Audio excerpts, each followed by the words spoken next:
Zacznę od przeglądu tekturek ślubnych, których mam kilka sztuk. Tutaj jest piękna para, młoda, do tego ażurowy tort, który możemy wykorzystać na ślub, bądź na urodziny, bądź inne jubileusze.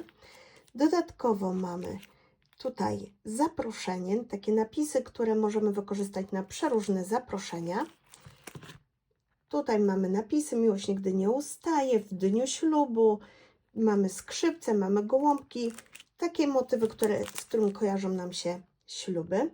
Piękna brama, portal, gdzie możemy tą parę ślubną tutaj umieścić na dystansie, będzie to świetnie wyglądało.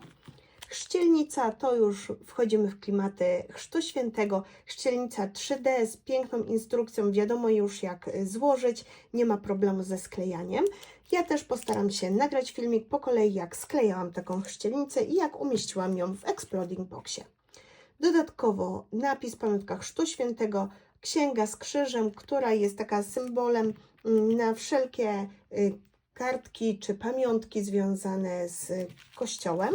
Nie tylko chodzi o chrzest święty, czy komunię, czy ślub, ale na przykład dla księży na różne swoje uroczystości, czy bierzmowanie. Tutaj mamy pięknego aniołka, który idealnie się nadaje na narodziny bądź na chrzest.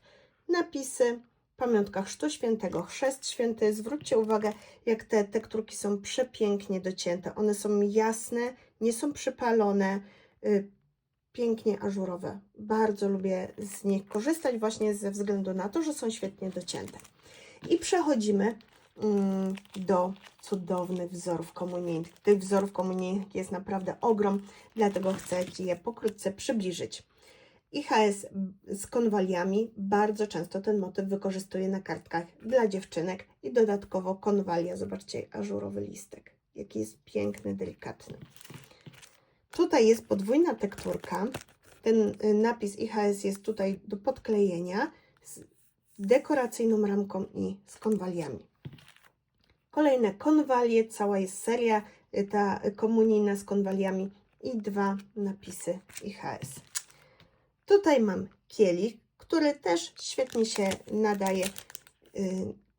Teraz nie do końca jestem pewna, czy to jest pełny, chyba pełny kielich. Z konwalią. Tak, to jest ten kielich z konwalią 3D, który jest świetny do Exploding Boxów. Jeśli potrzebujecie zobaczyć, jak po kolei skleić taki kielich, napiszcie mi w komentarzu, a ja nagram filmik. Tutaj są piękne napisy, bardziej proste dla chłopca, bądź dla takich bardziej prostych, minimalistycznych kartek. Przepiękny kielich z konwalią. Napis Pierwsza Komunia Święta i ażurowa konwalia. I coś, co jest nowością w tym roku, bo tą serię z konwaliami już znam, a w tym roku są przepiękne, delikatne, ażurowe kłosy.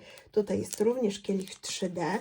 Tych Exploding Boxów ja naprawdę robię sporo w okresie komunijnym, w okresie ślubnym. Także jeśli chcecie zobaczyć, jak posklejać to, jak umieścić w Exploding Boxie, jak wykorzystać taki kielich 3D, to go dajcie znać w komentarzu. Tutaj jest przepiękna kompozycja z kielichem i z kłosami. Kolejna taka rameczka z napisem, który można tu podkleić, bo to jest wszystko warstwowe, po dwie warstwy, więc świetny nam efekt 3D już daje. Rewelacyjne są te ramki. Jak syn mój oglądał, to się zapytał: mama, zrobisz mi taką kartkę na komunię? W tym roku mamy komunię syna, więc tą kartkę oczywiście mu zrobię. Przepiękna dekoracja z kosami, ten IHS tutaj na kielich poleci. Do uzupełnienia kompozycji są dodatkowe kłosy, delikatne, ażurowe, przepięknie wycięte, docięte, wyjęty każdy kawałeczek, że one już są gotowe do użycia. Rameczka, żeby dołożyć swój napis. Tutaj jest rameczka z kielichem, ona jest też podwójna i te są pojedyncze, takie delikatniejsze, do bardziej prostych kompozycji czy bardziej prostych kartek. Zobaczcie, jaki jest ogrom tych tekturek. Wszystkie przepięknie naszykowane, docięte, gotowe do użycia. Zapraszam na zakupy. Znajdziecie je w sklepie Kreatywna Pracownia, w Zielonych Kotach bądź w innych sklepach scrapbookingowych. Naprawdę warto się w nie zaopatrzyć.